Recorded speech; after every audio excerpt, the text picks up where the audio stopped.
بعد فأعوذ بالله من الشيطان الرجيم بسم الله الرحمن الرحيم رب اشرح لي صدري ويسر لي أمري واحلل عقدة من لساني يفقهوا قولي اللهم ارزقني تفكرا وتدبرا بما يتلوه لساني من كتابك والفهم له والمعرفة بما لمن نظر في عجائبه والأمل بذلك ما بقيت إنك على كل شيء قدير.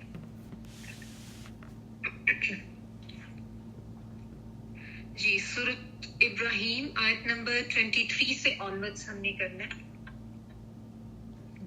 اور جو ہم نے کل آیت کی تھی آیت نمبر 22، اس میں اللہ سبحانہ تعالیٰ نے یہ بتا دیا بہت کلیئرلی کہ آج تم جس شیطان کے پیچھے چل رہے ہو آخرت میں یہ کس طرح بالکل اب ہر چیز سے بری ذمہ ہو جائے گا، اور سارا کا سارا کیا دھرا جو ہے نا وہ انسان کے اوپر ڈالے گا، اور انسان کو کہے گا کہ میں نے تو صرف تمہیں ورگلایا تھا، میں نے تو صرف تمہیں دعوت دی تھی، میں نے تو تمہیں صرف پکارا تھا، آئے تو تم خود تھے. یعنی اس میں اللہ سبحانہ تعالیٰ نے ایک بڑی رہنمائی انسان کی کر دی ہے کہ اگر آج اس کے پیچھے چل رہے ہو تو یہ مت سمجھو کہ یہ کل تمہارے لیے کوئی سفارشی بن جائے گا، کیونکہ شیطان یہ بھی تو کہتے ہیں نا فلاں فقیر فقیر کا دامن تھام لو وہ تمہاری سفارش کر دیں گے. تو اللہ سبحانہ تعالیٰ نے یہاں پہ بالکل کلیئر بتا دیا کہ آخرت میں وہ بالکل مکر جائے گا.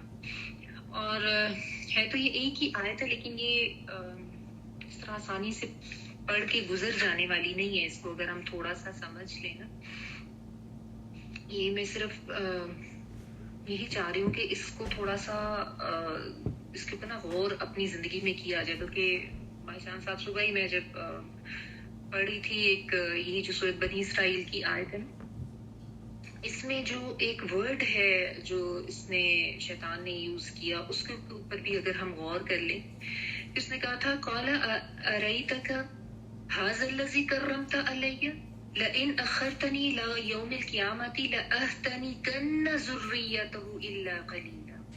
کہ اس نے کہا کہ کیا یہ ہے، یہ اس قابل تھا کہ تو نے اس کو مجھ پر فضیلت دی ہے، انسان کی طرف اشارہ کر کے نا، ھذا الذی کرمت علی، اس کی تو نے تکریم کی میرے اوپر، اگر تو مجھے قیامت کے دن تک مہلت دے تو میں اس کی پوری نسل کی بے کنی کر ڈالوں گا، بس تھوڑے ہی لوگ مجھ سے بچ سکیں گے. تو اس میں یہ جو لأحتنکن کا ورڈ ہے نا، I just thought of explaining it کہ اس کو بھی ذرا دیکھ لینا چاہیے. although اس آیت میں تو نہیں ہے، لیکن ظاہر ہے قرآن مجید کی باقی آیات میں بھی اللہ سبحانہ تعالیٰ نے اس چیز کو بیان کیا ہے کہ کتنا شدید یہ دشمن ہے. یہ لأحتنکن جو نا، اس کا مطلب ہے کہ میں ضرور اس کو قابو میں کر لوں گا، یا میں اس کو بالکل جڑ سے اکھاڑ دوں گا، نیز تو نابود کر دوں. اسے کہتے ہیں نا سب کا صفایا کر دینا. یہ بیسیکلی ہا نون کاف کا جو مادہ ہے نا، یہ عربی میں جب کسی جانور کے منہ میں یا اس کے جبڑے میں وہ جو لگام ڈالی جاتی ہے نا تاکہ وہ پوری طرح سے قابو میں آ جائے، انڈر کنٹرول ہو جائے، تو اس کو یہ احتنک الدابہ کہتے ہیں. ٹھیک ہے، تو یعنی اس پہ یہ ہوتا ہے کہ اس کو پوری طرح سے اپنے تسلط میں، پوری طرح سے اپنے قابو میں کر لیں. اور اس کا ایک اور معنی جو احتنک الجراد الارض جو ہے، یہ جب وہ جو نہیں ہوتے وہ لوکسٹ ٹڈی دل جو ہوتے ہیں، وہ جب آ کے زمین تو بالکل اس کی سارا سبزہ جو ہے وہ سفا چٹ کر جاتے ہیں نا، کہ کچھ بچتا ہی نہیں ہے پیچھے. تو اس معنوں میں یعنی بالکل مٹا دینا، بالکل صفایا کر دینا، یہ اس معنوں میں آتا ہے. اور یہ ورڈ اس نے یوز کیا تھا شیطان نے، اور کہا کس کے لیے تھا، لأحتنکن ذریتہ، کہ میں اس کی ضروریت کو جو ہوں نا اس طرح سے تباہ کروں گا اور اس طرح سے ان کا صفایا کروں گا. یا اگر آپ پوری طرح سے کنٹرول کرنے کے معنوں میں لے لینا کہ میں ان کو پوری طرح سے کنٹرول کر لوں گا. تحنیک کا ورڈ شاید آپ نے سنا ہوگا، وہ جو جب بچہ پیدا ہوتا ہے تو اس کو کیا گٹی کہتے ہیں، گٹی وہ جو دی جاتی ہے نا، اس میں کیا ہوتا ہے وہ جو میٹھی چیز جیسا کھجور کو ایسے ایسے دبا کے، نبی صلی اللہ علیہ وسلم سے یہ مسنون ہے کہ آپ اس کو اچھی طرح چبا کے اس کو بالکل سافٹ کر کے تو بچے کے تالو سے لگا دیتے. بیسیکلی یہ تالو کے معنوں میں آتا ہے، اس کا جو لغوی معنی ہے نا ہاتھ کا. تو یعنی وہ اگر آپ اس کو تھوڑا سا غور کریں کہ اس نے کتنی یعنی شدت سے یہ بات کی تھی، یعنی جس طرح کہتے ہیں نا کہ دانت چبا کے، اور بالکل اتنی سخت دشمنی کا اظہار ہے نا اس ورڈ میں بھی، اور ذریت کے لیے. اور کیا واقعی آج ایسا ہو نہیں رہا ہے کہ ہماری اولاد، ہماری نسلیں اس نے تباہ کر دی ہیں، اور کس طرح سے یہ چھایا ہوا ہے ان کے ذہنوں پہ، اور کس طرح سے واقعی جو ہے نا کہ پوری طرح سے لگام ڈال کے ایسے قابو میں کر لینا کہ وہ ہل بھی نہ سکے، مکمل تسلط اس کا قائم ہوا ہے. مطلب آپ دیکھ لیں کتنا یعنی اس کا غلبہ یا تسلط مختلف طرح سے، ہر طرح سے، ہر کھڑکی، ہر دروازے، ہر حربے سے یہ آتا ہے. جس طرح یہ اسپیشلی آج کل کا جو سوشل میڈیا کا دور ہے نا، اس ورڈ پہ میں وہی غور کر رہی تھی کہ واقعی یعنی ایگزیکٹ وہی چیز ہے کہ ذہنوں کے اوپر بھی سوار ہے، سوچوں کے اوپر سوار ہے، نیتیں خراب کر رہا ہے، اعمال برباد کر رہا ہے، ایک دوسرے کے ساتھ حسد بھی ڈلوا رہا ہے، اور ایک دوسرے کے ساتھ مقابلے بازی میں تو اتنا ڈلوایا ہوا ہے اس نے، اور مٹیریلسٹک اتنا بنا دیا اس نے. کیا والدین اور کیا ان کے بچے اور کیا ان کی آگے آنے والی نسلیں، سب کے ذہنوں میں جو ہے نا مٹیریلزم ڈال دی ہے، اور غلط چیزوں کو مزین کر کر کے، اور غلط چیزوں کو اور گناہوں کو خوبصورت بنا بنا کے واقعی اس نے ایسی لگامیں ڈال دی اور ایسے قابو کر لیا نا. اور وہی بات ہے کہ جس طرح جڑ سے مٹا دینا، صفایا کر دینا. ظاہر ہے جب ایمان ہی ختم ہو جائے گا تو پھر وہ جڑ ہی ختم ہو جائے گی، تو پھر صفایا ہی ہوگا نا. وہ نسلیں جو ہیں وہ مومنین کی نسلیں تو اب نہیں رہی نا، وہ ایمان والوں کی نسلیں تو نہیں ہیں. مگر مطلب اگر اکثر گھروں میں آپ دیکھیں، کیونکہ وہی بات ہے کہ والدین ہی خود اس کے قبضے میں، اس کے شکنجے میں ہے، تو آگے اولادوں نے بھی تو اسی طرح اس کے شکنجے میں آنا ہی ہے نا. اور اس نے بالخصوص ذریت کا کہا تھا کہ میں ان کو ایسا تباہ کروں گا، ایسا صفا چٹ ان کا صفایا کروں گا کہ یہ کسی قابل ہی نہیں رہیں گے. اور دیکھیں وہ مطلب ایسا دشمن ہے جو اتنے دان چبا کے اور اتنی شدید دشمنی کا اظہار کر کے ہمارے پیچھے لگا ہوا ہے. اور اللہ تعالیٰ نے اس چیز کو صاف واضح کیا ہے کہ اس کو اتنا حسد تھا کہ یہ بات بھی اس نے کہی کہ حاضر الذی کرمت علیہ، یعنی یہ وہ ہے جس کو تو نے میرے اوپر تکریم دی، میرے اوپر عزت دی. تو اس سے یہ پتہ چلتا ہے کہ اللہ تعالیٰ نے فضیلت تو دی ہے نا انسان کو اس مخلوق کے اوپر. تو لیکن انسان اپنی لا علمی میں اور اپنی غفلت میں کس طرح اس مخلوق کے ہاتھوں کھلونا بن کے برباد ہوئی جا رہا ہے، خود بھی اور اپنی اولاد کو بھی اس کے حوالے کیا ہوا ہے. کیونکہ بس علم نہیں ہے، دین کو پڑھا سمجھا نہیں ہے، قرآن سے کوئی تعلق نہیں، اللہ کی ذات سے کوئی تعلق نہیں، آخرت کا کوئی کانسیپٹ نہیں.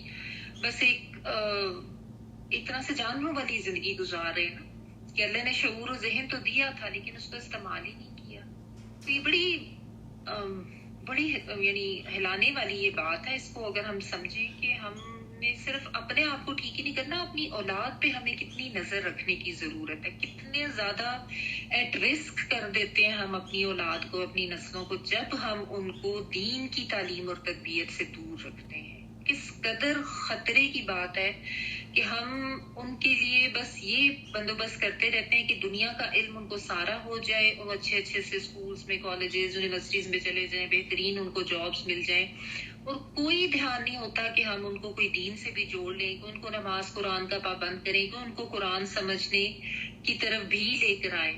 مطلب ایک بالعموم جو رویہ ہے مسلمانوں کا آج، وہ یہی ہو گیا ہوا نا کہ دنیا پرستی، دنیا میں گم، اور بس وہی چیزیں ہیں، اور اولاد کے لیے بھی وہی پسند کرتے ہیں. تو یہ اللہ سبحانہ تعالیٰ نے اتنا کلیئرلی بتایا نا کہ وہ تو اس نے تو ایسے ایسے تم سے وعدے کیے ہوئے ہیں، اور اس کے بعد وہ تو مکر جائے گا آرام سے. اس نے تو سب چیزیں تمہارے اوپر ڈال دینی، اور واقعی ایسا ہی ہے کہ کوئی وہاں پہ جا کے یہ پلی لے ہی نہیں سکے گا، کوئی بھی غلط کام کرنے والا کہ مجھے تو اس نے ورغلایا تھا تو اس کو پکڑے. وہ ہاتھ پکڑ کے تو لے کے نہیں جاتا، نہ ہمیں نہ ہماری اولادوں کو. سوال ہم سے ہی ہونا ہے، پوچھ ہماری ہی ہونی ہے. اگر ہم نے اپنی اولاد کی تربیت صحیح نہیں کی اور وہ غلط طرف گئے ہیں تو یہ یاد رکھیں کہ ہم جواب دہ ہیں اس کے لیے. تو یہ بڑی اس کے اوپر نا سوچ کی ضرورت ہے. اللہ سبحانہ تعالیٰ ہم سب کو توفیق عطا فرمائے کہ ہم خود بھی اس کے ساتھ جڑیں، اور اللہ تعالیٰ ہمیں توفیق دے کہ ہم اپنی اولادوں کی تربیت بھی اس کے مطابق کر سکیں، اور اولادوں کو بھی توفیق دے کہ وہ اس کے اوپر عمل کر سکیں.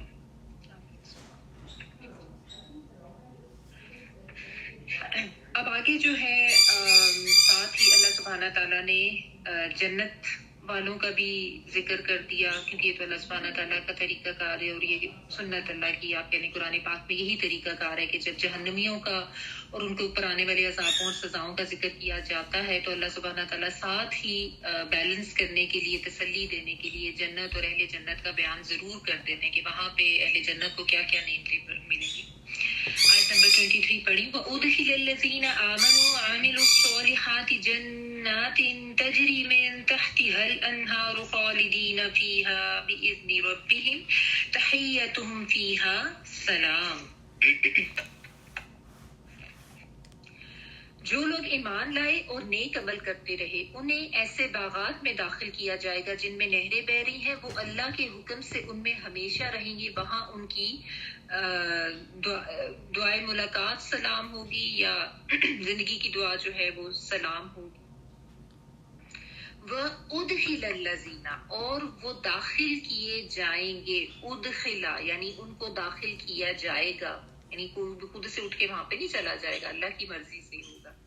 وَأُدْخِلَ الَّذِينَ آمَنُوا، اور داخل کیے جائیں گے الذین، وہ لوگ آمنوا جو ایمان لائے، وَعَمِلُوا، اور انہوں نے اعمال کیے، الصالحات نیک، پلورل ہے یہ، جنات باغات میں، جین نون اس کا روٹ ورڈ ہے جو کہ چھپے ہونے کے معنوں میں ہے، جنات تجری بہتی ہیں، جیم را یا تا مؤنث کا ہے، من تحتہا ان کے نیچے سے، الانہار نہریں،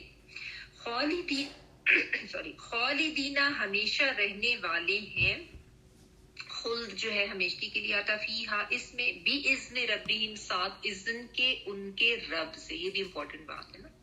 تحیتہم دعائے خیر ان کی، حیا یہ جو ہا یا اس کا روٹ ورڈ ہوتا ہے، حیا سے تحیا کا ورڈ، یعنی جس طرح عربوں میں نا یہ ایسے بالعموم ایک زندگی کی دعا جو دی جاتی ہے نا، اس کو آپ نے شاید سنا بھی، حیاک اللہ یا حیاکم اللہ، اس طرح کر کے وہ زندگی کی دعائیں دیتے ہیں، دعائیں خیر کے لیے، ٹھیک ہے نا۔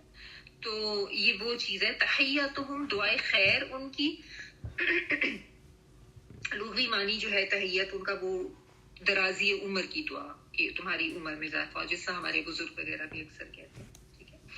تو عربی زبان میں ویسے جو ویلکم یا استقبال کے لیے بھی جو الفاظ ہوتے ہیں نا، ان کو بھی تحیہ ہی کہتے ہیں، جیسے ہم خوش آمدید کہتے ہیں یا ویلکم کہتے ہیں، اس کے لیے بھی یہ یوز ہوتا ہے، ٹھیک ہے، اس کو گریٹنگز آپ کے لیے۔ تحیتہم دعائے خیر ان کی، فیہا اس میں، سلام سلام ہوگی۔ اب یہاں پہ اللہ سبحانہ تعالیٰ نے اہل جنت کا ذکر کر دیا اور بتا دیا کہ ان کے ساتھ کیا معاملہ ہوگا، اور یہاں پہ یہ فرمایا کہ وہ داخل کیے جائیں گے اللہ کی رحمت سے، اللہ کے فضل سے، اور اس چیز کو آگے دوبارہ بھی ایمفسائز کیا گیا، بِإِذْنِ رَبِّهِمْ ساتھ اپنے رب کے اذن سے، ٹھیک ہے، یعنی وہ داخل بھی کیے جائیں گے اللہ کی مرضی اور اس کے حکم اور اس کی رحمت سے، جیسا نبی صلی اللہ علیہ وسلم نے فرمایا تھا نا کہ کوئی بھی اللہ کی رحمت کے بغیر جنت میں داخل نہیں ہو سکتا، یعنی کوئی یہ تکیہ کر کے نہ بیٹھ جائے کہ بس میرا تو ایمان اور میرے تو اعمال ایسے زبردست قسم کے کہ میں نے تو جانا ہی جنت میں۔ اللہ سے جنت مانگنی ضرور ہے، اس کا رحم اور اس کی رحمت اور کرم اور فضل مانگنا بھی ضروری ہے، کیونکہ جائے گا انسان اپنے اعمال کی بدولت تب ہی جب وہ اعمال اللہ سبحانہ تعالیٰ کے ہاں قابل قبول ہوں گے اور اللہ تعالیٰ کا اذن ہوگا اس انسان کے لیے، ورنہ انسان تو اپنے غلط نیت سے کیے ہوئے اعمال کے اوپر بھی بڑا تکیہ کر کے بیٹھ جائے یا ان کو بہت بڑا سمجھ لے۔ ابھی تو مشرکین مکہ بھی اپنے اعمال کو بڑا زبردست سمجھتے تھے کہ ہم تو بڑی حاجیوں کی خدمت کرتے ہیں، ان کو پانی پلاتے ہیں، ان کا خیال رکھتے ہیں، حالانکہ بت پرستی کرتے تھے، شرک کرتے تھے۔ تو یہ بات ہے کہ جانا اللہ کی رحمت سے ہی ہے، ٹھیک ہے۔ تو وہ داخل کیے جائیں گے، لیکن کون لوگ؟ آمنوا وعملوا الصالحات، یہ بات بار بار ایمفسائز کی جاتی ہے، ایمان کے ساتھ جب عمل ہوگا، نیک اعمال خالص ایمان کے ساتھ جب کیے جائیں گے تو وہ مومنین جو ہیں وہ جنت کے حقدار ہوں گے۔ اور وہ کون سے اعمال ہیں؟ اعمال صالحہ جن میں نیت ٹھیک ہوگی اللہ کی رضا کے لیے، آخرت میں کامیابی کے حصول کے لیے، اور مسنون اعمال خود ساختہ نیک اعمال جو انسان نے دین میں اضافہ کر کے داخل کر لیے وہ نہیں ہو رہا، ٹھیک ہے۔ تو ایمان بھی اور عمل بھی دونوں لازم ملزوم ہے، تو ان کو پھر باغات میں داخل کیا جائے گا، اور ان باغات کی ہمیشہ اللہ سبحانہ تعالیٰ یہ ڈسکرپشن انسانوں کو ضرور دیتے ہیں کہ ان کے نیچے نہریں بہ رہی ہیں، یعنی ایک تو گھنے جنگلات ہیں، درخت ہیں، سرسبز زمین ہے اتنی کہ نظر ہی نہیں آتی، درخت ایسے ہوں گے اور نہریں بہ رہی ہیں، کیونکہ ان درخت اور سبزہ یہ چیزیں بھی انسان کو بہت بھلی لگتی ہے، اور ان کے ساتھ جب پانی کی نہریں بہ رہی ہوں تو وہ سارا ہی ماحول جو ہے وہ بہت زیادہ ظاہر انسان کو اٹریکٹیو لگتا ہے۔ اگر آپ کبھی ایسی جگہ پر بھی جائیں یا ایسی چیزوں کو امیجن کریں، ایسی جگہ پر جانا یہ ہر انسان کی طبیعت پہ جو ہے نا اچھا اثر ڈالتا ہے۔ اور یہ تو ظاہر ہے چونکہ جو بالکل جو پہلے نمبر پہ جو مخاطب لوگ ہیں ان کے تو صحرائی علاقے میں رہنا، تو وہاں پہ تو سرسبز علاقہ اور پھر پانی کی نہریں یہ چیزیں اور بھی زیادہ اٹریکٹیو ہوتی تھی، لیکن عام بھی ہم لوگ بھی اب جس طرح شہری زندگی جس طریقے سے گزارتے ہیں وہاں پہ ان چیزوں کی تو بہت زیادہ اہمیت ہے اور اچھا بھی لگتا ہے، انسان کی نیچر ایسی ہے، الا یہ کہ کسی کی نیچر بہت ہی مسخ ہو گئی ہو، ورنہ یہ چیزیں جو ہے وہ انسان کو اٹریکٹ کرتی ہیں، اسی لیے ان چیزوں کی اٹریکشن دی گئی۔ اور پھر ہمیشہ اللہ تعالیٰ یہ بتاتے ہیں خالدین فیہا کہ وہاں کی زندگی ابدی ہے، خلد والی زندگی ہے، اس میں کوئی خاتمہ نہیں ہوگا اس زندگی کا۔ اور اللہ تعالیٰ نے جو جنت کی نعمتیں رکھی ہیں وہ بھی ہمیشگی کی نعمتیں، وہ ختم ہونے والی نعمتیں نہیں ہیں، جیسے اس دنیا میں تو آپ کوئی بھی نعمت دیکھ لیں وہ ہمیشگی والی نعمت تو نہیں ہوتی، نہ انسان کی صحت باقی رہتی ہے، نہ زندگی میں ہمیشہ باقی رہتی ہے، نہ مال و دولت پیسہ اور زندگی کے حالات سب مطلب چینج ہوتے رہتے ہیں نا۔ آپ کسی بڑے اچھے سے پرفضا مقام پہ بھی چلے جائیں تو you have to come back, وہ ساری چیزیں آپ کی ہمیشہ ویسی نہیں رہتی۔ اور پھر ایک اور امپورٹنٹ بات بھی اذن ربی، ساتھ رب کے اذن کے، اللہ کا اذن ہوگا تو جنت میں داخلہ ہوگا، اللہ کا اذن ہوگا اور وہاں پہ وہ نعمتیں بھی ملیں گی، اور پھر اس زندگی کی ابدیت جو ہے یہ بھی اللہ کے اذن سے ہی ہے۔ اللہم ربنا جعلنا منہم، اللہ تعالیٰ ہم سب کو اس قابل کرے اور اللہ تعالیٰ ہم سب کو اہل جنت میں شمار کرے، آمین یا رب العالمین۔ تحیتہم فیہا سلام، یہاں پہ اللہ سبحانہ تعالیٰ نے نا ایک یہ بات بھی کہہ دی کہ وہاں پہ دعائے خیر ان کی سلام ہوگی۔ اب اس سے مراد یہ بھی ہو سکتا ہے کہ جب وہ اہل جنت ایک دوسرے کو دیکھیں گے، ایک دوسرے سے ملیں گے، تو جیسا میں نے آپ کہا نا کہ گریٹنگز یا استقبال کا جو کلمہ ہے وہ بھی ان کا سلام ہوگا، ایک دوسرے کو سلام کہیں گے۔ اس کا مطلب یہ بھی ہو سکتا ہے کہ ان کو جب جنت میں ویلکم کیا جائے گا تو جو فرشتے وہاں پہ ہوں گے اس دروازے پہ جو ان کو ویلکم کریں گے وہ بھی ان کو سلامتی کی دعا کے ساتھ ویلکم کریں گے۔ سبحان اللہ، کہ ان کو کہ تم پہ اللہ تعالیٰ کی سلامتی ہو، اور سلام ان قول من رب رحیم، یہ بھی سورۃ یاسین میں آتا ہے کہ اللہ سبحانہ تعالیٰ کی طرف سے بھی سلامتی کی دعا ان کے لیے دی جائے گی، اللہ سبحانہ کی طرف سے بھی ان کو سلام کہا جائے گا۔ سبحان اللہ۔ اور پھر اس کا مطلب یہ بھی ہو سکتا ہے کہ جب بھی فرشتے وہاں پہ ان کے پاس آئیں گے جنت میں، ان اہل جنت کے پاس، تو ان کو سلام کہیں گے، سلامتی کی دعا دیں گے۔ ابھی سورۃ رات میں بھی آپ نے پڑھا تھا نا والملائکۃ یدخلون علیہم من کل باب، کہ ان کے اوپر فرشتے داخل ہوں گے جنت میں ہر دروازے سے۔ تو یعنی جو جنتی ہوں گے ان کے لیے اللہ سبحانہ تعالیٰ خاص یہ اہتمام کریں گے کہ فرشتے ان کے پاس آیا کریں گے، اور یہاں سے ہمیں یہ پتہ چل رہا ہے کہ وہ جب آئیں گے تو ان کو سلامتی کی دعا دیا کریں گے۔ تو پھر کیوں نہ یہ کلمہ ہم ابھی سے اس دنیا میں ہی اپنی زبان پر جاری کریں، کیونکہ یہ تو اہل جنت کا کلمہ ہے، سلام کیا ہے۔ اور یہ جو ہیلو ہائے یہ چیزیں ان کو چھوڑ کے اگر ہم زیادہ سے زیادہ یہی کلمہ ابھی اپنائیں، یہ سوچ کے کہ یہ تو جنتیوں کا بھی کلمہ ہے اور اللہ سبحانہ تعالیٰ کی طرف سے بھی سلامتی کی دعا دی جائے گی، اور جو فرشتے ہیں وہ بھی آ کے سلام کہیں گے، ٹھیک ہے، یہ اتنا اہم کلمہ ہے۔ اور اس میں بھی پھر یہ یاد رکھیں کہ جو مسنون الفاظ ہیں نا سلام کے، وہی ہمیں اپنانے چاہیے، السلام علیکم ورحمۃ اللہ، کیونکہ نبی صلی اللہ علیہ وسلم نے اس پہ نیکیوں کی خوشخبری دی ہے نا، کہ السلام علیکم ہے تو اس پہ کم ہے، اور پھر اس میں ساتھ آپ رحمت اللہ کہہ لیں تو اور زیادہ ہے، وبرکاتہ بھی ساتھ کہہ لیں تو اور زیادہ نیکیاں ملیں گی، تو ہم کیوں نہ نیکیوں کے حریص بنیں۔ تو خالی جیسا بعض لوگوں نے سلام بس ایک رکھا ہوتا ہے نا، پورا جو نبی صلی اللہ علیہ وسلم نے طریقہ بتایا ہے، اگرچہ عرب میں تو سلام علیکم ہے ایک ان کا طریقہ کار ہے، لیکن جو آپ صلی اللہ علیہ وسلم نے جس پہ ایسی خوشخبری دی ہے، جو آپ صلی اللہ علیہ وسلم کا اور صحابہ کا مسنون طریقہ تھا، اس کو اپنانا زیادہ افضل ہے نا، تو پراپر وہ کیا کریں، ٹھیک ہے، اور ظاہر ہمیں اپنے بچوں کو بھی یہی سکھانا چاہیے۔ آگے دیکھیں.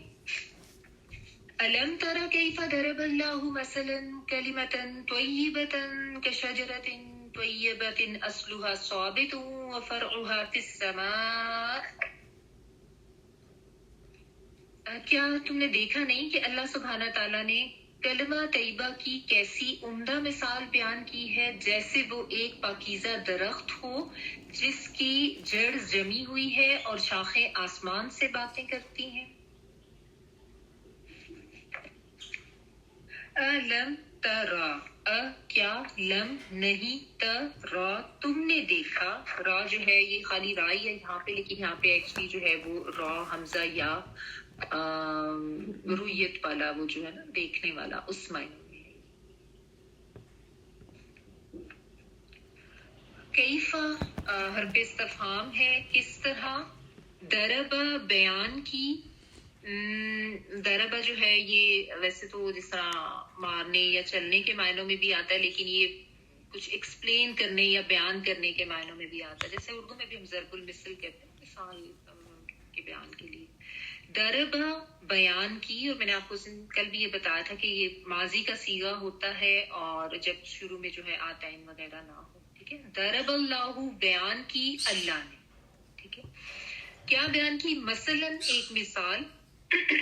کلمتن بات، کلمہ جو ہے وہ بات کے لیے کلمہ جو بھی بامعنی بات ہوتی ہے. طیبتن پاک، طیب سے ہے. کلمتن طیبہ پاکیزہ بات، یا کلمہ طیبہ ہی آپ اس کو کہہ لیں. کا شجرتن، کا جو ہے کاف زبر یہ مانند کے لیے آتا ہے کہ اس کے جیسا. مانند شجرتن شجر کے، شین جیم را یعنی درخت کے. طیبتن پاکیزہ. اصلها جڑ اس کی، حمزہ صاد اور لام یہ جڑ کے لیے آتا ہے. ٹھیک ہے. ثابتن ثابت ہے، ثابت ہی اس کا روٹ ورڈ ہے اور یہ مضبوط ہونا اس معنوں میں. ٹھیک ہے. وفرعها اور شاخیں اس کی، فا را اور عین. جس طرح آپ نے فرو اور حواشی پڑھا تھا نا، فرو جو ہے وہ اولاد کے لیے آتا ہے، حواشی بہن بھائی کے لیے آتا ہے. تو فرعها شاخیں اس کی، فی السمائی آسمان میں ہے. یہ بھی جو ہے نا بڑی خوبصورت اور بڑی اہم آیت ہے یہ بھی، اور اس سے آگے آنے والی. اس میں اللہ سبحانہ تعالیٰ نے جو ہے نا وہ مثالیں ونس اگین بیان کر کے انسان کو سمجھایا ہے دو کرداروں کے بارے میں. ایک ایمان والے کی یعنی ایک مومن کی مثال ہے، اور ایک کفر اور شرک میں پڑے ہوئے انسان کی مثال ہے. تو یہاں پہ اس آیت میں جو ہے وہ ایک مومن کی مثال دی جا رہی ہے. اور مثال جو ہے نا وہ اس لیے ضروری ہوتی ہے کہ انسان کو بات جو ہے نا وہ اچھی طرح سے سمجھ آ جاتی. جیسے ہم جب بچپن میں سائنس کی بکس میں پڑھتے تھے کوئی بھی چیز، تو اس میں ساتھ ایگزامپل ضرور ہوتی تھی. کویسچن بھی آتا تھا تو اس میں ہوتا تھا کہ اس کے ایگزامپل سے ایکسپلین کریں، تاکہ یعنی جو ایک چیز انسان کے خیال میں ہے نا اس کا احساس انسان کو ہو سکے. یعنی عقل میں تو وہ چیز ہوتی ہے، لیکن انسان اس کو جب احساس کرتا ہے، محسوس میں لاتا ہے نا، تو اس سے پھر بات فوری طور پر سمجھ آ سکتی. یعنی جو بھی خیال ہے اس کی ایک طرح سے منظر کشی ہو جاتی. جیسا پینٹرز کیا کرتے ہیں، انہوں نے جب اپنا کوئی ایکسپریشن دینا ہوتا ہے کسی چیز کا، تو وہ اس کو اس اپنے خیال یا اپنی تھاٹس کو وہ پینٹنگز کے ذریعے ایکسپریس کر دیتے ہیں نا. تو مثال بھی اسی لیے ہوتی ہے، یعنی معقول کو محسوس میں لانا. اس کو اس طریقے سے ایکسپلین کیا جاتا ہے کہ معقول یعنی وہ عقل میں تو ہوتا ہے لیکن اس کا احساس انسان کے نہیں ہوتا. جب ایگزامپل دی جاتی ہے نا تو پھر انسان کہتا ہے او اچھا اس کو اس طریقے سے ہم لیں گے، یا اس کا یہ مطلب بن رہا ہے. اور اللہ سبحانہ تعالیٰ نے کئی جگہوں پہ ہمیں بات سمجھانے کے لیے، ہمیں اچھی طرح سے اس چیز کو انڈرسٹینڈ کرنے کے لیے مثالیں دی ہیں مختلف جگہوں پہ مختلف طریقوں سے، تاکہ کیونکہ مثال سے پھر جو ہے نا انسان اچھی طرح سے کمپریہینڈ کر سکتا ہے کہ کیا بات بتائی جا رہی ہے. اچھا اس میں ایک چیز اور بھی ہے، دیکھیں یہاں پہ آ رہا ہے نا مثلاً کلمۃ طیبۃ. قرآن پاک میں بعض دفعہ مثل آتا ہے اور بعض دفعہ مثل بھی آتا ہے نا، یعنی زیر کے ساتھ بھی آتا ہے، میم کے نیچے زیر، اور مثل جو ہے وہ میم کے ساتھ زبر کے ساتھ بھی آتا ہے.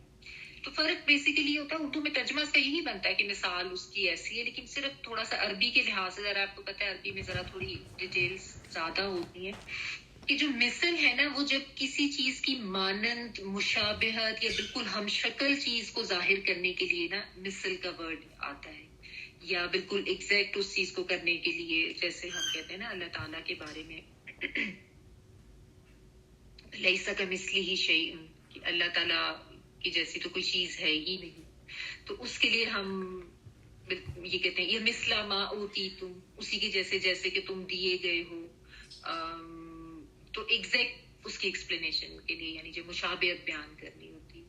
اور جب ہم زبر کے ساتھ کرتے ہیں نا تو یہ تب عربی میں ہوتا ہے جب آپ نے اس چیز کی جو صفات ہیں ان کی ڈسکرپشن دینی ہوتی ہے نا، تو اس کے لیے پھر مثل زبر کے ساتھ آتا ہے، یعنی اس کے اندر جو چیزیں مخفی ہیں یا اس کی جو حقیقت ہے اس کو جب واضح کرنا ہوتا ہے کہ اس کی مثال ایسی ہے جیسی کہ ویسی، یعنی اس کی جو صفات ہے ان کی ڈسکرپشن کے لیے پھر یہ چیز اس طریقے سے ایکسپلین کی جاتی ہے، اس کے لیے پھر میم زبر کے ساتھ آتا ہے۔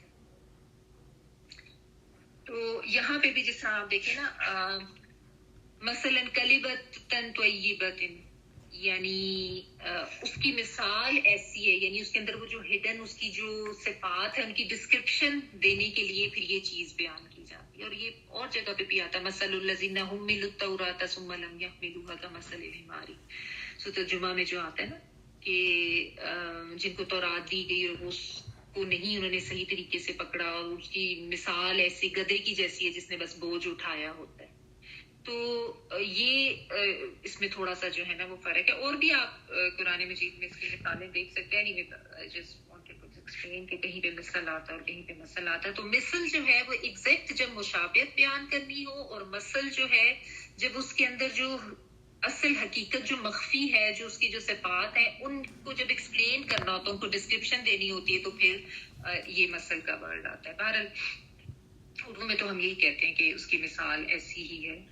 اچھا، تو یہاں پہ جو ہے نا اللہ سبحانہ تعالیٰ نے کہا کہ کیا تم نے دیکھا نہیں کہ اللہ تعالیٰ نے کیسی مثال بیان کی ہے، کلمۃ طیبۃ، ایک مثال اللہ تعالیٰ بیان کرتے ہیں پاکیزہ بات کی، اور اس سے مراد جو ہے نا وہ کلمہ طیبہ لا الہ الا اللہ محمد رسول اللہ، بچپن میں ہی پڑھتے تھے نا پہلا کلمہ طیب طیب میں نے کہا، تو اس سے یہی مراد لیا گیا ہے کہ جو کلمہ توحید ہے نا وہ اصل میں مراد ہے اس سے کلمہ طیبہ سے۔ کیوں؟ کیونکہ یہی اصل جڑ ہے، یہی اصل بنیاد ہے ایمان والوں کے تمام اعمال کی، کیونکہ یہی وہ کلمہ ہے کہ جب یہ کلمہ جب انسان کے صحیح عقیدہ میں اور اس کی پھر عمل کی بھی شکل اختیار کر لیتا ہے نا، یعنی صحیح عقیدہ ہوتا ہے پھر اس کے عمل میں ڈھل جاتا ہے، تو انسان جو ہے وہ پھر تمام اصل نیکیوں، اصل اعمال صالحہ اور اصل بھلائیوں کو کرنے کے بھی قابل ہو جاتا ہے، اور پھر تمام برائیوں کی بھی جڑ کٹ جاتی ہے، شرک کی بھی جڑ کٹ جاتی ہے۔ تو اس لیے یہ جو ہے نا یہ کلمہ طیبہ یا لا الہ الا اللہ یہ بہت اہم کلمہ ہے، اور اصل جو بنیاد ہے ہر طرح کے نیک اعمال کی وہ بھی یہ کلمہ طیبہ ہی ہے، جیسا بھی ہم نے دیکھا نا کہ اعمال صالحہ وہی ہوں گے جن کے پیچھے نیت صحیح ہوگی، ٹھیک ہے؟ تو کلمہ طیبہ سے مراد ویسے تو ان جنرل اگر آپ دیں تو ہر ہدایت والی بات، ہر عمدہ بات، ہر حق پر مبنی بات، اچھی بات، ٹھیک ہے؟ اور سب سے اچھی بات یا سب سے اعلیٰ یا بہترین کلمات جو ہیں وہ تو اللہ سبحانہ تعالیٰ کی ہی ہے نا، اللہ کی بات سب سے بہترین بات ہے۔ تو اس سے مراد پھر یہ قرآن، اس کی ساری ہدایات، اس کے سارے احکامات جو اللہ تعالیٰ کی طرف سے دیے گئے ہیں وہ سب بھی اسی میں ہی آ جائیں گے، ٹھیک ہے؟ اور اس کے علاوہ جو بھی حق کی دعوت ہے، جو بھی حق کی بات ہے، سچی بات ہے، وہ سب اس کے اندر آ جائیں گے، چاہے آپ اللہ تعالیٰ کی بات، قرآن کی بات، آخرت کی بات، رسالت پر ایمان، یہ سب چیزیں جو ہیں جو کہ ایمان کا حصہ ہے وہ سب اس میں کلمہ طیبہ میں آ جاتی ہیں، ٹھیک ہے؟ یعنی بالعموم تو ساری نیک چیزیں جو ہیں وہ اس میں آ جاتی ہیں، اور بالخصوص اگر آپ اس کو دیکھنا چاہیں تو اس میں پھر یعنی ایکچوئل جو ہے وہ لا الہ الا اللہ ہی ہے جو کلمہ طیبہ ہے۔ کیونکہ جو اصل بنیاد ہے وہ خالص عقیدہ توحید ہے. جب وہ صحیح ہوگا تو باقی چیزیں بھی ٹھیک ہوں گی. لیکن اگر بنیاد نہیں ہوگی کسی عمارت کی تو وہ ظاہر عمارت کھڑی ہی نہیں ہو سکتی. یا جس طرح ریت کے اوپر بنا دی جائے کوئی عمارت، اس کی بنیاد ہی مضبوط نہیں تھی تو وہ بنیاد ایسی ہے کہ وہ اس کے اوپر عمارت قائم نہیں رہ سکتی. اسی طرح کوئی بھی ایسا پودا جس کی جڑ جو ہے وہ بالکل ہی کمزور ہوگی تو وہ باقی نہیں رہ سکتا. یا اگر آپ نے بیج ہی کسی ایسی مٹی میں بویا ہے جو کسی سخت چٹان کے اوپر بس تھوڑی سی مٹی جمی ہوئی تھی، تو بے شک اس میں بیج بو دیا جائے تو ذرا سے آندھی طوفان پانی اس کے اوپر گرے گا تو وہ بہہ جائے گی، اس کا کوئی فائدہ نہیں ہوگا. تو اصل بات جو ہے نا وہ پختہ اور صحیح عقیدے کی ہے. یعنی ایسا خالص ایمان جس میں کوئی بھی آمیزش نہ ہو، کسی طرح کی شرک کی آمیزش نہ ہو، کسی طرح کی کوئی شک و شبہ جو ہے اس کی آمیزش نہ ہو. پکا صحیح عقیدہ اللہ سبحانہ تعالیٰ کی ذات پہ کہ وہی خالق ہے، وہی مالک ہے، وہی مدبر ہے، وہی معبود واحد ہے. اسی پر بھروسہ کرنا ہے، اسی سے مانگنا ہے اور اسی کے پاس جانا. ٹھیک ہے. تو یعنی انسان کا جو ہے نا وہ اس کے اعمال سب اس ایک پختہ عقیدہ پر مبنی ہوں گے تو پھر آگے جو اعمال ہیں وہ بھی ان کا بھی ثمر صحیح ہوگا اور وہ بھی پختہ اعمال ہوں گے اور ان کا اصل جو ہے وہ صحیح اجر و ثواب انسان کو ملے گا. تو یہ اس معنی. اور پھر اس کی جو مثال آگے اللہ سبحانہ تعالیٰ نے دی ہے کشجرۃ طیبۃ، پاکیزہ درخت. یعنی اس میں دو چیزیں بیان کی گئی ہیں نا. پاکیزہ کلمہ جو ہے اس کی مثال ساتھ آگے دی جا رہی ہے مانند پاکیزہ درخت کی. اور پھر یہ بھی کہا جا رہا ہے وہ ایسا درخت ہے جس کی جڑ بہت مضبوط ہے اور اس کی شاخیں جو ہیں وہ آسمان میں ہیں، یعنی آسمان میں اوپر کی طرف جا رہی ہیں. ابھی یہ جو شجرہ طیبہ ہے اس سے کیا مراد ہے؟ یہ نبی صلی اللہ علیہ وسلم کی حدیث ہے. بخاری میں کافی دفعہ یہ حدیث آتی ہے، مختلف طرق میں بیان ہوئی ہے. اور یہ حضرت عبداللہ بن عمر رضی اللہ تعالیٰ عنہ سے منقول ہے کہ ہم نبی صلی اللہ علیہ وسلم کے پاس بیٹھے ہوئے تھے. حضرت عمر کے بیٹے جو ہیں وہ ان سے ہے کہ وہ یہ نبی صلی اللہ علیہ وسلم کی خدمت میں بیٹھے ہوئے تھے. آپ صلی اللہ علیہ وسلم نے فرمایا کہ مجھے بتاؤ کہ وہ کون سا درخت ہے جو مسلمان کے مشابہ ہے، جس کے پتے نہیں جھڑتے نہ جاڑوں میں نہ گرمیوں میں، جو اپنا پھل ہر موسم میں لاتا رہتا ہے.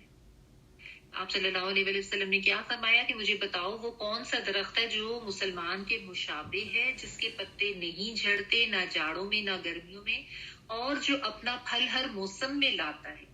تو حضرت عبداللہ بن عمر جو ہے وہ کہتے ہیں کہ میرے دل میں آیا کہ میں کہہ دوں کہ وہ درخت کھجور کا ہے، لیکن میں نے دیکھا کہ مجلس میں حضرت ابو بکر اور حضرت عمر اور دیگر اور جو فقیہ صحابہ ہیں وہ خاموش بیٹھے ہیں. تو کہتے ہیں میں بھی چپ بیٹھا رہا. بلکہ کچھ اور روایات میں یہ بھی آتا ہے کہ کچھ جو صحابہ تھے انہوں نے دیگر اور جو درخت تھے ان کے نام لیے، لیکن پھر نبی صلی اللہ علیہ وسلم نے اس کو ایکسپلین کیا، فرمایا کہ وہ درخت کھجور کا درخت ہے. اس میں بھی یہ بھی آتا ہے روایت میں آگے کہ حضرت عبداللہ بن عمر کہتے ہیں کہ جب ہم وہاں سے اٹھے اور میں نے اپنے والد سے ذکر کیا کہ میں چاہ رہا تھا کہ یہ کہہ دوں لیکن باقی سب خاموش بیٹھے تھے. مطلب ایک ادب کا تقاضا تھا نا، تو انہوں نے نہیں اب اس کو کہنا مناسب سمجھا. تو حضرت عمر نے ان کو آگے سے کہا تھا کہ اگر تم یہ کہہ دیتے تو مجھے دنیا کی تمام چیزوں سے عزیز ہوتا. یعنی ہوتا ہے نا والدین جس طرح فخر کرتے ہیں اپنی اولاد پہ کہ کوئی، اور وہ تو نبی صلی اللہ علیہ وسلم کی محفل میں آپ صلی اللہ علیہ وسلم کی طرف سے ایک سوال کیا جا رہا ہے. تو اس میں بعض روایت میں یہ بھی آتا ہے کہ آپ صلی اللہ علیہ وسلم کو جو ہے وہ کھجور کا گودا پیش کیا گیا. آپ نے وہ تناول فرماتے ہوئے یہ پوچھا تھا کہ اچھا یہ بتاؤ کہ وہ کون سا درخت ہے جو جس سے مومن کی مثال دی جا سکتی ہے. تو اس میں یہ آتا ہے. تو بہرحال یہاں پہ جو یہ شجرت طیبہ ہے نا، اس سے مراد کھجور کا درخت ہے. اور ایک مومن کو جو ہے جو خالص ایمان والا مومن ہوتا ہے، جس کا عقیدہ پختہ اور کامل ہوتا ہے، اس کو کھجور کے درخت سے یہاں تشبیہ دی گئی ہے کہ وہ شخص جس نے کلمہ طیبہ پڑھا اور وہ کلمہ پھر اس کے دل میں پکا راسخ ہو گیا اور وہ پھر اس پہ ثابت قدم رہا، تو وہ ایسا بارآور کلمہ ہے کہ اس سے پھر اس انسان کی سوچ بھی بدلتی ہے، اس کے نظریات بھی صحیح ہوتے ہیں, اس کا اخلاق بھی بلندی کی طرف جاتا ہے, اس میں اس کے سوچوں میں بھی طہارت, اس کے جسم میں بھی طہارت, اس کے اعمال بھی پاکیزہ, اس کے معاملات میں بھی درستگی ہوتی ہے. ٹھیک ہے نا. وہ مومن جو واقعی اس کلمے کو سمجھ کے اس کی تصدیق کرتے ہوئے اس کے اوپر پھر عمل کرتا ہے, یعنی جس کے دل میں صحیح پختہ عقیدہ اور سچا ایمان ہے اور واقعی اللہ تعالیٰ کی توحید کا سچا اور پختہ اقرار ہے. تو یہ جو کلمہ توحید ہے, یہ انسان کو, ایک مومن کو ایسے جسے کہتے ہیں نا کندن بنا دیتا ہے. اور کھجور کے درخت سے اس لیے مثال دی گئی ہے کیونکہ اللہ تعالیٰ نے خود ہی بتا دیا کہ اس کی جڑ بہت مضبوط ہے اور اس کی شاخیں اوپر آسمان کی طرف جاتی ہیں. تو یہاں جڑ جو ہے اس سے مراد وہ پختہ عقیدہ اور پختہ ایمان ہے, اور جو شاخیں ہیں اس سے مراد اس مومن کے اعمال ہیں جو اوپر ہی اوپر چلتے جاتے ہیں, یعنی آگے سے آگے اس کا عمل اور زیادہ سے زیادہ بلند ہوتا جاتا ہے, اس کا ایمان اور زیادہ پختہ ہوتا جاتا ہے, اور اس کے اعمال جو ہے اعمال صالحہ وہ اس میں اور زیادہ آگے بڑھتا جاتا ہے, اعمال کے درجات بھی بلند ہوتے جاتے ہیں.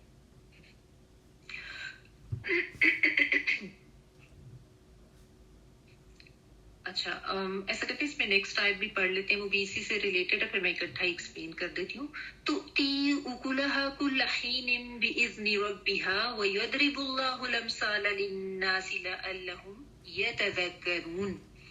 وہ اپنے پروردگار کے حکم سے ہر آن پھل دے رہا ہے, اللہ لوگوں کے لیے مثالیں اسی طرح بیان کرتا ہے کہ وہ سبق حاصل کریں. تو وہ دیتا ہے, حمزہ تا یا اس کا روٹ ورڈ ہے, وہ دیتا ہے. اکلہا, حمزہ کاف لام, یہ پھل کے لیے آتا ہے بیسیکلی, جو بھی ایٹیبل چیز ہوتی ہے نا دیٹ یو کین ایٹ, اس کے لیے وہ پارٹ. اکلہا پھل, اکلہا پھل اپنے, کل حین ہر وقت, حین جو ہے وہ وقت کے لیے آتا ہے, ہر آن کے لیے بھی کہہ سکتے ہیں. بِإِذْنِ رَبِّهَا, ساتھ اذن کے اس کے رب کے. وَيَضْرِبُ اللَّهُ, اور وہ بیان کرتا ہے کون, اللہ سبحانہ تعالیٰ, یا آتینا والا وہ کے معنوں میں اللہ تعالیٰ بیان کرتے ہیں. کیا بیان کرتے ہیں, الامثال مثالیں, للناس لیے لوگوں کے, لعلہم شاید کہ وہ, یتذکرون وہ نصیحت پکڑ جائیں. زال کاف را, یا جو ہے آتین والا, اور زال کاف را سے تذکرہ, باقی تفکر میں جا کے وہ تا, باقی تا ہے اس میں, تاکہ وہ نصیحت پکڑ جائیں. تو اس میں یہ بتایا گیا ہے کہ اس کا جو پھل بھی ہے اس درخت کا, وہ ہر آن پھل دیتا ہے اپنے رب کے حکم سے, اپنے رب کے اذن کے ساتھ. ٹھیک ہے. تو ایک تو یہ کہ اس کی جڑ جو ہے وہ بہت مضبوطی سے زمین میں گڑی ہوتی ہے, یعنی اس کی بنیاد بہت مضبوط ہوتی ہے, آندھی طوفان آئے تو اس سے اکھڑتا نہیں. اور جو کھجور کا درخت ہے نا, اس کی جو جڑیں ہیں یہ عام درختوں سے ذرا ڈفرینٹ ہوتی ہیں. اس کی جڑیں جو ہے نا وہ ایسے یعنی بہت زیادہ ایسے سیدھی نیچے نہیں جاتی ہیں, ایسے تھوڑی پھیلی ہوئی ہوتی ہیں, یعنی اس کی جڑ کی نا گرپ زمین کے اندر بہت زیادہ مضبوط ہوتی ہے. تو چونکہ گرپ بہت مضبوط ہوتی ہے نا, اسے پھیلی ہوئی گرپ ہوتی ہے, تو یہ آپ نے دیکھا ہوگا کہ عام آندھی طوفان سے یہ والا درخت اس طرح اکھڑتا نہیں ہے جس طرح کہ دیگر درخت جو ہیں وہ اکھڑ جاتے ہیں. تو اللہ سبحانہ تعالیٰ نے خود بتا دیا کہ اس کی جو اصلها ثابت, کہ اس کی جو جڑ ہے وہ بہت زیادہ مضبوط ہوتی ہے. درخت کی جڑ جب مضبوط ہوگی تو وہ اپنی جگہ پر کھڑا رہے گا.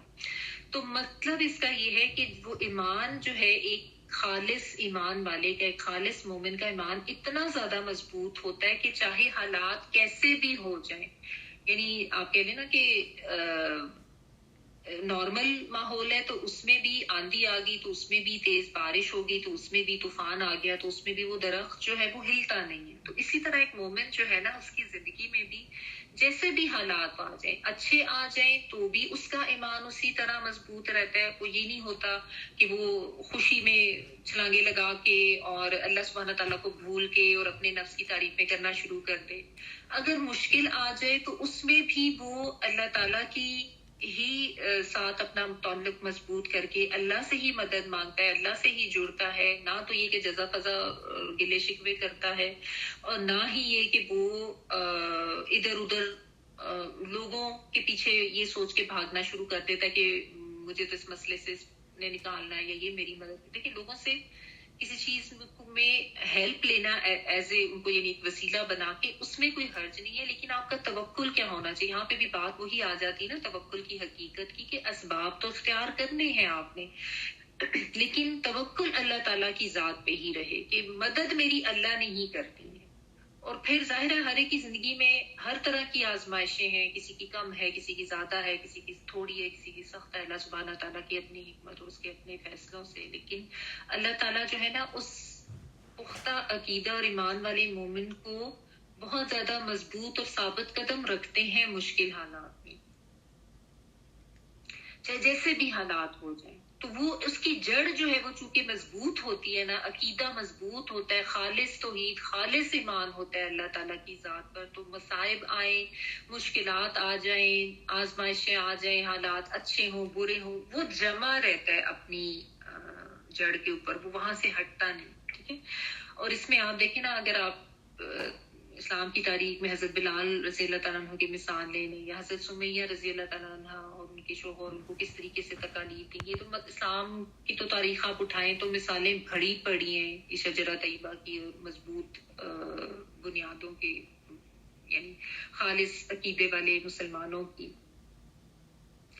تو اور پھر ساتھ ہی کہ اس کی شاخیں بھی جو ہے وہ اوپر کو جاتی ہیں. آپ اگر کھجور کے درخت کو دیکھیں تو اس کی شاخیں ادھر ادھر ایسے بے ترتیب نہیں پھیلی ہوتی, بڑا ہی خوبصورت درخت لگتا ہے. اگر آپ ڈھیر سارے یہ جو پام ٹریز ہیں ان کو آپ دیکھیں نا, تو ایک بالکل ایسے نیٹ اینڈ کلین ایک ٹری ہوتا ہے, سیدھا تنا ایسے, اور اوپر جا کے کراؤن کی شکل ہوتی ہے, یعنی اس کے جو شاخیں اور پتے نا اس طریقے سے ہوتی, کوئی ادھر ایسے رف آپ کو اس کی شکل نظر نہیں آتی. یہ رف ان دا سینس کہ عام درخت جو ہے وہ تو کسی بھی شیپ میں بڑھ جاتے ہیں ان کی برانچز جو ہیں, لیکن کھجور کا درخت جو ہے نا بڑا نیٹ اینڈ کلین اور سیدھا, اور اوپر ایک کراؤن سا ہوتا ہے اس کے, ایسے اگر آپ اس کی شکل کے اوپر غور کریں تو یہ جو شاخیں, ان کو اگر آپ اعمال سے ان کی تشبیہ دے کے ان کو سمجھنے کی کوشش کریں کہ اوپر اوپر کو جاتی ہیں, یعنی بندہ مومن جب خالص عقیدہ اور توحید کے ساتھ نیک اعمال کرتا ہے تو اس کے اعمال جو ہیں وہ اور زیادہ اوپر اوپر چلتے جاتے ہیں, اس کے درجات بھی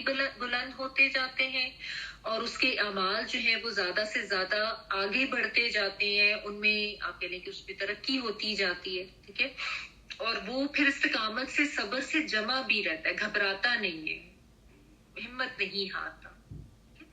تو یعنی جو یہ شاخیں ہیں وہ اس کا عمل ہے, اور وہ جو اس کی جڑ ہے وہ کلمہ طیبہ ہے, وہ عقیدہ توحید, خالص توحید کا عقیدہ جو اس بندہ مومن کا ہوتا ہے. اور پھر ایسے درخت کی پھل کی مثال جو ہے وہ کس طریقے سے ہے اللہ تعالیٰ نے کی, کہ وہ ہر وقت جو ہے وہ فائدہ مند ہے, ہر وقت اس کا جو ہے وہ پھل ہوتا ہے. یعنی ایک مومن بندہ جو ہوتا ہے نا, اس کے اعمال ایسے ہوتے ہیں کہ وہ ہر وقت دوسرے کے لیے فائدہ مند ہوتے ہیں. چاہے آپ ایک مومن کے اقوال لے لیں, یعنی اس کی بات چیت لے لیں, اس کی گفتگو لے لیں, یا آپ اس کی کمپنی لے لیں, یا آپ اس کے اعمال لے لیں, وہ ہر لحاظ سے دوسروں کے لیے فائدہ مند ہی ہوتا ہے. جیسے کھجور کا درخت ہوتا ہے نا, تو اس کا کھجور کا پھل جو ہے, اب اس کو نا مختلف طریقے سے ایکسپلین کیا گیا کہ یہ جو ہینا کا ورڈ ہے نا, ہینا کا ورڈ یہ وقت کے لحاظ سے, یعنی بعض نے اس کو ایسے ایکسپلین کیا کہ کھجور کا پھل ایسا کہ آپ اس کو کسی وقت بھی کھا لیں, وہ آپ کو فائدہ ہی دیتا ہے. یعنی بعض پھل ایسے ہوتے ہیں نا جن کو آپ کو ٹائم دیکھ کے کھانا پڑتا ہے. یہ کھجور کا, بلکہ کھجور کا جو پھل ہے اس کو عرب تو ایز میل لیتے ہوتے ہیں نا, یہ تو آپ کو پتہ ہی ہے, ان کے لیے تو یہ خوراک بھی ہے. اور واقعی کھجور کو آپ جس وقت بھی لے لیں, اور اتنی اس میں ایسی انسٹنٹ انرجی ہوتی ہے نا کہ اسی وقت کھانے سے, اسی لیے تو روزے کے بعد مسنون ہے کہ اگر آپ کھجور سے جو ہے وہ روزہ ادا کریں کہ آپ کو فوراً انسٹنٹ انرجی ملتی ہے اس سے. اور کھجور میں بھی پھر آگے جس طرح اجوا کھجور ہے, اس کے بہت سے فوائد ہمیں حدیث سے پتہ چلتے ہیں. اور یہ جو ہینا والی بات ہے نا کہ ہر وقت وہ پھل دیتا ہے, اور تو اگر آپ اس کو ویسے دیکھیں تو مطلب ہر وقت تو پھل نہیں ہوتا, ظاہر ہے وہ اس کا پھل ایک ٹائم پہ نکلتا ہے, پھر پھلتا ہے, پھر آگے بڑھتا ہے. لیکن کھجور جو ہے نا, اس کی ہر سٹیج جو ہے وہ پھل کی وہ آپ یوز کر سکتے ہیں. نہیں جس طرح عرب جو ہے نا, وہ تو جو بالکل تھوڑی سی کچی ابھی کھجور ہوتی ہے, اس کا اچار وغیرہ بھی بنا کے تو اس کو استعمال کر لیتے ہیں. اور پھر جب وہ پورا پک جاتا ہے تو اس وقت تو خیر وہ کھجور ہوتی ہے، اور پھر جب وہ ڈرائی ہو جاتا ہے تو اس وقت جس طرح لائک وہ چھوارے کی فارم میں تو خیر ہم لوگ بھی یوز کرتے ہیں، وہ بھی اس طرح سے استعمال کی جاتی. اور پھر یہ بھی کہ اس کی شاخیں اگر آپ دیکھیں تو کیسے جھکی ہوئی ہوتی ہیں، تو اس سے ایک عاجزی کا مفہوم بھی اس میں آتا ہے. تو یعنی جس کے دل میں کلمہ طیبہ راسخ ہو جاتا ہے اور وہ اس عقیدے پر مضبوطی سے قائم رہتا ہے، پھر ہر طاغوت کی بھی نفی کرتا ہے، پھر کسی اور پہ اس کا بھروسہ نہیں ہوتا، وہ شرک سے پاک رہتا ہے، وہ کسی اور کو معبود نہیں بناتا، تو پھر وہ اعمال بھی ایسے کرتا ہے کہ اپنے اعمال میں بھی وہ آگے سے آگے بڑھتا جاتا ہے، اور اس کے اعمال سے پھر دوسرے لوگ بھی فائدہ اٹھاتے ہیں نا. یعنی ایک مومن جو ہے وہ دوسروں کے لیے بہت فائدہ مند شخصیت ہوتا ہے. اسی لیے کہتے ہیں نا کہ نیک اعمال والے لوگوں کی جو ہے وہ کمپنی یا صحبت اختیار کرنی چاہیے، کیونکہ اس میں انسان کو ظاہر ہر طرح کا ہی فائدہ رہتا ہے. آپ ان کے ساتھ بیٹھیں گے تو ویسی سوچ اپنائیں گے، اچھی باتیں سننے کو ملیں گی، اچھے اعمال آپ ان کے دیکھ کے آپ کو خود بھی ایک تحریک ملتی ہے کہ ہم بھی ایسے اعمال کریں. اور بعض نے جو پھل ہے اس کو اس کے اجر یا ثواب سے بھی بعض مفسرین نے اس کو ریلیٹ کیا کہ ہر وقت اس کا جو ہے اس کا اجر وہ اللہ سے لیتا رہتا ہے، کیونکہ ظاہر نیک نیتی کے ساتھ عمال کر رہا ہوتا ہے تو ہر وقت اس کے اعمال اللہ تعالیٰ کو پہنچ رہے ہوتے ہیں، ہر وقت اجر لے رہا ہوتا ہے. بعض نے یہ بھی کہا کہ جس طرح نبی صلی اللہ علیہ وسلم نے حدیث میں کہا نا کہ اس کے پتے نہیں جھڑتے، یہ حدیث کے الفاظ ہے. تو مومن کی دعائیں جو ہیں وہ رد نہیں ہوتی ہیں، اور دعا کی حقیقت کے بارے میں بھی ہم پڑھ چکے ہیں کہ اس کی جو مختلف درجات ہیں یا مختلف جو طریقے ہیں ایکسیپٹنس کے، اگر دنیا میں یا تو بالکل ایز اٹ از ہو جائے گی قبول، یا اس کی بجائے کوئی مصیبت ٹال دی جاتی ہے، یا پھر آخرت کے لیے اسٹور کر دی جاتی ہے نا، تو رد کبھی نہیں ہوتی. تو اس طرح سے تو مفسرین نے نا اس کو بہت مختلف طریقے سے ایکسپلین کیا ہے، اور اس کی جو ہے یعنی اپنی اپنی طرح سے مثالیں دے کے اس کی ڈسکرپشنز آپ کو مختلف تفاسیر میں مختلف حوالے سے ملیں گی. ایک حدیث کا مفہوم ہے کہ کلمہ طیبہ اللہ کی طرف چڑھتا ہے اور عمل صالح اس کو اور بلند کر دیتے ہیں. ٹھیک ہے نا، یعنی انسان سے، اور اس سے پھر یہ بھی پتہ چلتا ہے نا وہی بات جو بھی ہم نے جنت والی آیت میں پڑھی کہ جب بھی جنت کا ذکر آئے گا تو آمنوا و عملوا الصالحات ضرور آئے گا. یعنی ایمان ان کا، کلمہ طیبہ اور عمل الصالحات، پھر نیک اعمال بھی انہوں نے کیے. تو یعنی خالی جڑ بھی کافی نہیں ہے. یعنی اگر آپ کہہ دیں کہ جی بس ٹھیک ہے کلمہ تو پڑھ لیا ہے، اس کے بعد اعمال جو ہے وہ اپنی مرضی سے کیے جا رہے ہیں، تو وہ پھر جنت کے حصول کے لیے کافی نہیں ہے. ایمان وہ جو خالص ایمان ہو اور جس کے تحت پھر نیک اعمال بھی کیے جائیں. تو ایسا کلمہ جس کے بعد جب انسان عمل کرے تو وہ بھی صحیح اعمال ہو. اب اس میں ظاہر اعمال صالحہ کی ڈسکرپشن بھی آ جاتی ہے، تو یہ وہی چیز آ جاتی ہے، آمنوا وعملوا الصالحات کلمۃ طیبۃ کشجرۃ طیبۃ. اور درخت کی پھر جب آپ اس طریقے سے ایکسپلینیشنز لیے جائیں تو وہ آپ کو ملتی جاتی ہے. اور جتنا جتنا ایمان انسان کا بڑھتا جاتا ہے اتنا زیادہ اس کے نیک اعمال میں بھی اضافہ ہوتا جاتا ہے، اتنا اتنا وہ اپنے اعمال میں بھی آگے آگے چلتا جاتا ہے. ایک حدیث کا مفہوم ہے کہ جب انسان سچے دل سے لا الہ الا اللہ کا اقرار کرتا ہے تو اس کے لیے آسمان کے دروازے کھول دیے جاتے ہیں، یہاں تک کہ وہ عرش الہی کی طرف بڑھتا رہتا ہے، بشرط یہ کہ وہ گناہ کبیرہ سے بچتا رہے. یعنی اللہ کے ساتھ اس کا تعلق اور مضبوط ہوتا جاتا ہے.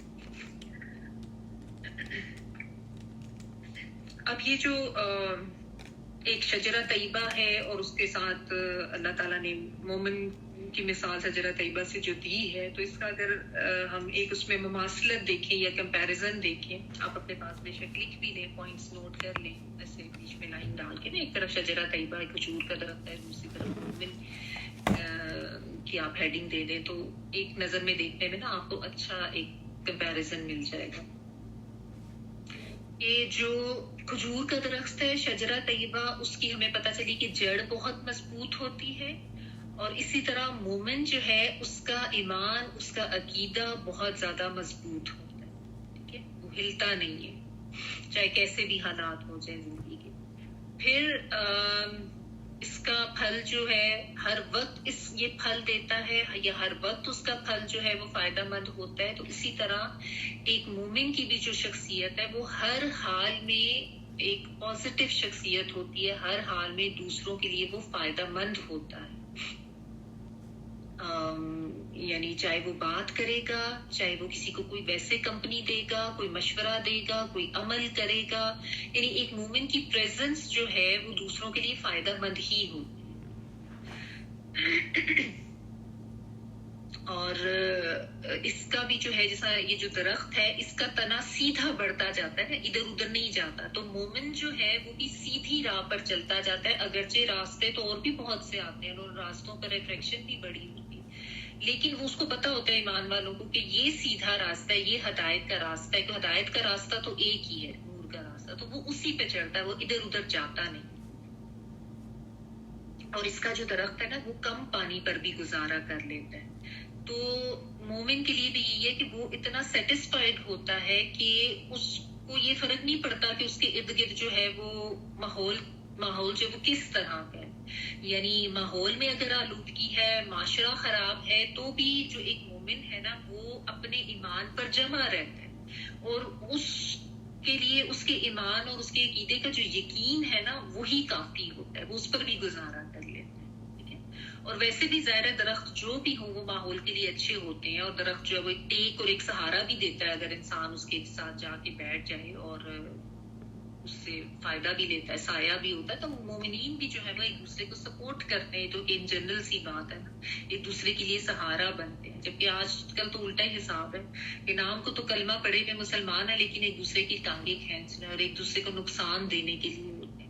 تو یہ مومنین نہیں ہے، انہوں نے صرف کلمہ پڑھا ہوا ہے، یعنی ان کا خیال ہے کہ بس وہ جڑ تو ہے، آگے کچھ کرنے کی ضرورت نہیں. تو ایسے کلمہ پڑھے کی کوئی حقیقت نہیں ہے، اور ایسے کلمے کی کوئی انسان کے لیے کامیابی نہیں ہے جس میں انسان کا عمل ہی اس کے مطابق.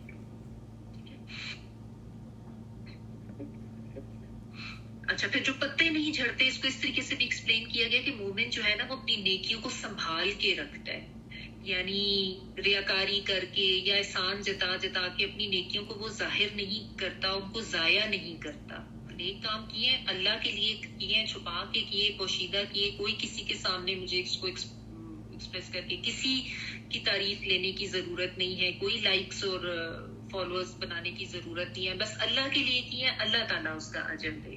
تو اپنی نیکیوں کو سنبھال کر رکھتا ہے. اور پھر یہ بھی بعض نے اس کو ایکسپلین کیا کہ اس کا تنا اس طرح کا بنا ہوتا ہے کہ اس کے اوپر چڑھ کے جو اس کا پھل لینا چاہے نا، تو اس کا تنا ایسا ہوتا ہے کہ آسانی سے اس میں ویسے اسپائک سے ہوتی نا، تو آسانی سے چڑھ کے اوپر پھل لیا جا سکتا ہے. تو یعنی مومن جو ہے نا وہ ہر ایک کے لیے مددگار ہوتا ہے، کوئی اس سے دین کی بات پوچھے، کوئی اس سے مدد مانگے کسی بھی طرح سے، کسی حوالے سے بھی، تو مومن جو ہے وہ ایک ہیلپ فل شخصیت ہوتا ہے. وہ یہ نہیں کہتا کہ اچھا میں کیوں اس کی ہیلپ کروں، یا میرے سے کیوں مدد مانگی ہے، یا بھاڑ میں جاؤ میں کیوں، تم نے تو میرے ساتھ فلاں وقت ایسے کیا تھا. نہیں، ایسا نہیں ہو. ایک ایمان والے جو ہے نا وہ ان سب چیزوں سے بالکل اوپر ہوتے ہیں. یہ جو عام سوچیں ہوتی ہیں نا لوگوں کی، مقابلے بازی والی، یا کسی کو استطاعت کے باوجود بھی مدد نہ دینا، ایک ایمان والا ایسے نہیں. اور پھر جیسا میں نے آپ کو کہا نا، ایک نیٹ اینڈ کلین درخت ہوتا ہے، دیکھنے میں بھی خوبصورت لگتا ہے. تو مومنین کی بھی جو شخصیات ہے نا وہ ایسی ہی ہوتی ہے کہ وہ دیکھ کے بھی آپ کو ایک اچھا امپریشن ملتا ہے ان کی شخصیت کا. صاف ستھرے بھی ہوں گے، ظاہر طہارت کا بھی دھیان رکھیں گے، پاکیزہ بھی ہوں گے، تو دیکھنے میں بھی ان کا جو ایک آپ کے لیے ایک امپریشن ہے وہ اچھا لگتا ہے. ٹھیک ہے، کیونکہ اندر خوبصورتی ہوتی ہے نا. اور اندر خوبصورتی کیوں ہوتی ہے؟ کیونکہ اندر دل میں ایمان ہوتا ہے. جب دل خالص ایمان کے ساتھ ہوتا ہے نا تو پھر سب کچھ ٹھیک ہو جاتا ہے. جیسا نبی صلی اللہ علیہ وسلم کی حدیث ہے نا کہ انسان کے جسم کے اندر ایک لوتھڑا ہے، یعنی ایک دل کے لیے کہا نا ایک لوتھڑا ہے، اگر وہ صحیح ہو تو سارا جسم صحیح ہے، اور اگر وہ خراب ہو جائے تو پھر سارا جسم ہی خراب ہو جاتا ہے. تو جب دل کے اندر ایمان ہوگا اور وہ ایمان بھی خالص ہوگا تو پھر وہ چیزیں باہر بھی آتی نا, پھر انسان کے اعمال بھی اسی طرح خوبصورت ہو جاتے. ٹھیک ہے. اچھا, پھر یہ کہ کھجور کا جو یعنی اگر آپ اس کا پھل دیکھیں تو انسٹنٹ انرجی بہت زیادہ فائدہ مند ہے, بیماریوں کے لحاظ سے بھی فائدہ مند ہے اور ویسے بھی انسان کو توانائی دیتی ہے. یعنی ان سے جو ایک مومن انسان جو ہے نا, اگر فرض کریں اس سے کوئی ایسا انسان ملے جو لیٹ سپوز ڈپریشن میں ہے, پریشان ہے, فرسٹریشن کا شکار ہے, جس کو نہیں اتنا علم دین کے حوالے سے, یا جو اپنی زندگی کی جو آزمائشیں ان کو سمجھ نہیں رہا, یا اس کو کسی بھی قسم کی کوئی بھی ٹینشن پریشانی ہے نا, تو ایک ایمان والے سے جب اس کی ملاقات ہوگی نا تو وہ اس کو ایمان کے حوالے سے یا دین کے حوالے سے یا آخرت میں اجر کے حوالے سے ایسی باتیں بتائے گا کہ اس کو تسلی ہوگی اور وہ اس کو پازیٹیو کرے گا. ٹھیک ہے نا. جبکہ جو ایک ایمان سے خالی انسان ہوگا, بالکل دنیا دار انسان ہوگا نا, تو وہ تو اس کی ہائی وائی میں ہی شریک ہو جائے گا کہ ہاں دیکھو تمہارے ساتھ تو یہ ہو گیا ہے, ایسا ہو گیا ویسا ہو گیا, اور اب تو بڑا مشکل ہو جائے گا, تمہیں کیا ضرورت تھی اتنا نیک بننے کی. یا اس کو کوئی اگر اس کی نیت ٹھیک نہیں ہوگی تو وہ اس کو غلط مشورہ دے دے گا جو اس کے ساتھ سنسیئر نہیں ہوگا. جبکہ ایک مومن جو ہوتا ہے نا وہ ہر ایک کے لیے خالص یا اخلاص والا ہوتا ہے, یعنی خالص سوچ رکھتا ہے کہ ہر ایک کا فائدہ ہی کرنے کے لیے ہوتا ہے. چاہے کوئی اس سے فائدہ مانگ رہا ہے یا نہیں بھی مانگ رہا, وہ اپنا پھل دیتا رہتا ہے اور وہ دوسرے انسانوں کے لیے فائدہ مند رہتا ہے اپنی باتوں سے بھی اور اپنے اعمال سے بھی. تو ایسے لوگوں کی کمپنی اختیار کرنے میں یہی فائدہ ہوتا ہے کہ وہ آپ کو ہمیشہ پازیٹیو کرتے ہیں. یعنی جو جب دیکھتے ہیں نا کہ انسان غلط طرف جا رہا ہے, یہ کسی کی غیبت میں جا رہا ہے, تو وہ اس کو روکیں گے, یا وہ اگر غلط راستے پر جا رہا ہے تو وہ اس کو روکنے کی کوشش کریں گے, اس کو صحیح اورینٹیشن دیں گے. یا اس کو اگر کوئی غم ہے, دکھ ہے, اور اس میں وہ کوئی جزا تزا والے معاملے میں جا رہا ہے تو اس میں بھی اس کو پازیٹیو کریں گے کہ تم اپنی نعمتوں کی طرف غور کرو. ظاہر جو خود دین سے جڑا ہوا ہوگا, جس کا خود علم ہوگا, جس کا اپنا ایمان پختہ ہوگا, وہی دوسروں کو پازیٹیو کرے گا نا. ٹھیک ہے.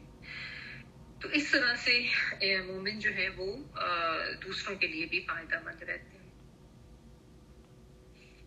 پھر یہ بھی مفسرین کہتے ہیں کہ اس کی چھال اس طرح سے سخت ہوتی ہے, تو مومنین جو ہے نا وہ بھی یعنی اللہ کے دشمنوں کے سامنے بھی سخت ہوتے ہیں, اور مشکل حالات یا جو باتیں یا تانے وغیرہ لوگوں کی طرف سے کیے جاتے ہیں نا, ان کا بھی ان کے اوپر کوئی اثر نہیں ہوتا. وہ بس اوپر اوپر اوپر جا رہے ہوتے ہیں کہ میرا تعلق اللہ سے ہے, میں نے اللہ کو خوش کرنے کے لیے اعمال کرنے ہیں, چاہے اس میں میرا دنیاوی نقصان ہو رہا ہے, چاہے لوگ مجھے تانے دے رہے ہیں, چاہے میرے اوپر باتیں کر رہے ہیں. جیسے ہم اردو میں کہتے ہیں نا موٹی چمڑی ہے اس کی, اس کے اوپر یہ چکنی چمڑی کہتے ہیں شاید, کہ اس کے اوپر بات کا اثر نہیں ہوتا. مطلب وہ جسے کہنا چاہیے نا کہ اسٹرانگ پرسنالٹی کے حامل. تو یہ نہیں کہ کسی نے مذاق اڑایا تو ادھر ہی ڈھہ گئے, کسی نے تھوڑا سا بات کر لیا, طنز کر لیا تو ادھر ہی پیچھے ہو گئے کہ اچھا میں تو یہ نہیں کر سکتا, یہ تو لوگ تو میرا مذاق اڑا رہے ہیں. یا ذرا سا دنیا کا نقصان ہو گیا تو ادھر ہی گر کے بیٹھ گئے, او ہو یہ تو میں دین کے اوپر چلوں گا تو میرا بڑا نقصان ہو جائے گا. ایسا نہیں. ٹھیک ہے. تو یہ اس طریقے سے اگر آپ کمپیریزن کرتے جائیں, اور بھی بہت سے پوائنٹ شاید آپ لوگوں کے ذہن میں آ رہے ہوں, آپ اس کو لکھ لیں, بے شک آپ اس کو شیئر بھی کر دیں, نیکسٹ ٹائم آپ اس کو دیکھ لیں گے. تو اللہ سبحانہ تعالیٰ نے یہ جو مثال دی ہے نا, بڑی خوبصورت مثال دی, اور اس میں واقعی ایسے ایسے پوائنٹس نکلتے ہیں کہ انسان اس کو سمجھنے کے لیے اگر دیکھے نا, تو واقعی ایک مومن کی مثال ایک کھجور کے درخت کی ہی مثال دی جا سکتی ہے, اس کے ساتھ باقی درختوں کی مثال اس طریقے سے ہو ہی نہیں سکتی. تو یہ اللہ سبحانہ تعالیٰ نے بتایا کہ اس کی جڑ مضبوط ہوتی ہے, اس کی شاخیں آسمانوں میں ہیں, اور اس کا ہر وقت وہ پھل دیتا ہے اپنے رب کے اذن سے. اس میں یہ بھی بڑی ایک خاص بات ہے نا, یعنی مومن کو جو نیک بات کہنے یا نیک عمل کرنے کی توفیق ہوتی ہے نا, وہ اللہ کی طرف سے ہوتی ہے. یہ تو مطلب اس میں تو کوئی دوسری بات ہی نہیں ہے نا, یہ اللہ کے اذن سے توفیق ملتی ہے. اور مومن بھی اس چیز کو نہ صرف سمجھتا ہے بلکہ اس کے اوپر یقین رکھتا ہے.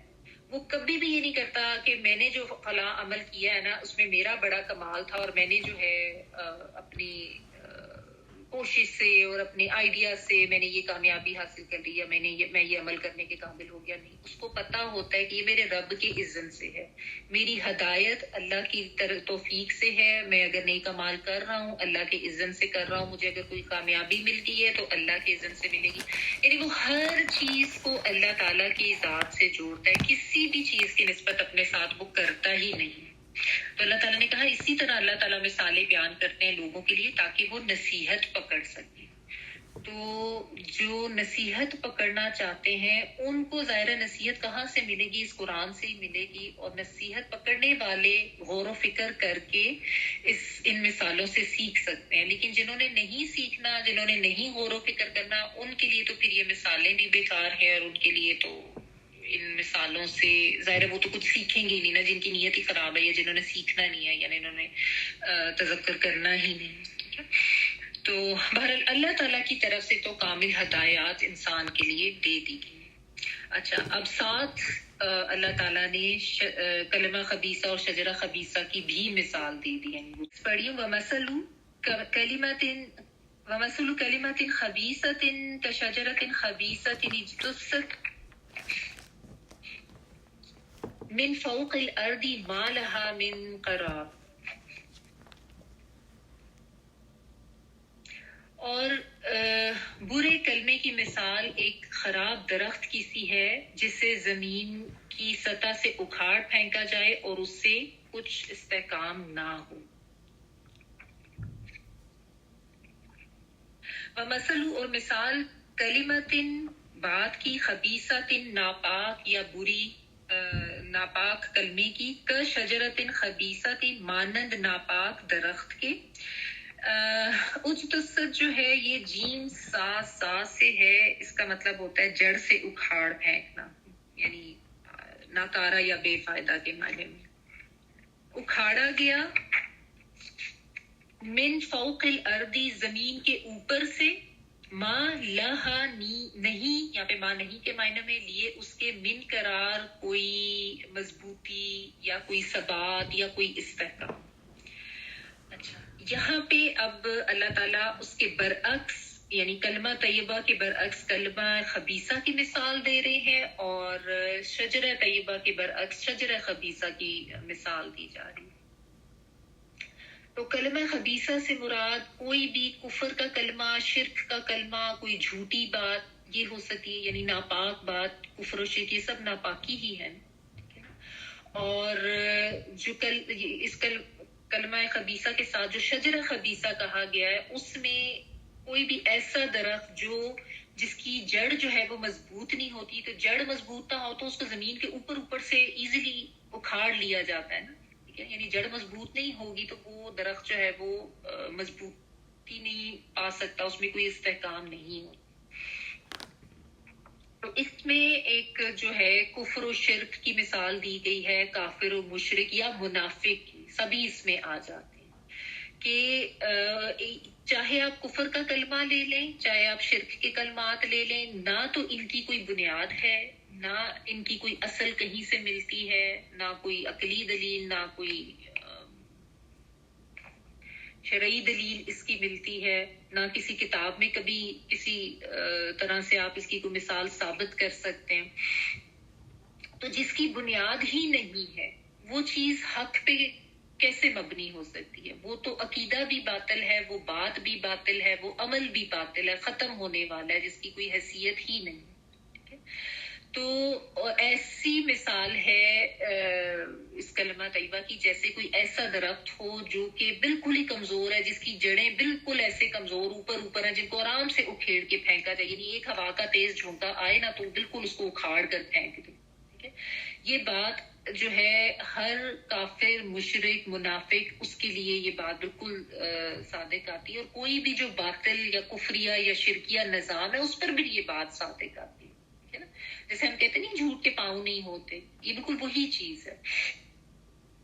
بلکہ ایک دو حدیث میں جو ہے نا منافق کی مثال جو ہے وہ اندرائن کا پودا یا ہنزل جس کو کہتے ہیں نا, اس کے لیے اس کا جو ہے نا وہ پھل جو ہے وہ کڑوا سا ہوتا ہے. تو اس سے مثال دی گئی ہے ایک منافق کے اعمال کہہ لیں یا اس کی کہ وہ بالکل بے فائدہ ہوتے ہیں.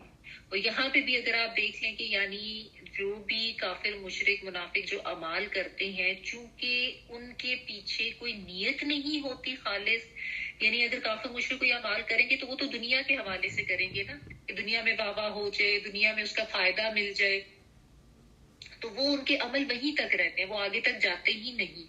ٹھیک ہے, تو یہاں پہ اور اچھا یہاں پہ پھر آپ دیکھیں کہ اس میں اللہ تعالیٰ نے جو ہے نا بس اتنی بات کی ہے کہ اس کو اکھاڑ کے پھینک دیا جاتا ہے اور اس کو زمین میں کوئی قرار نہیں ہوتا, یعنی کوئی استقامت, کوئی اس کے لیے جو کوئی استحکام تو ہوتا ہی نہیں ہے.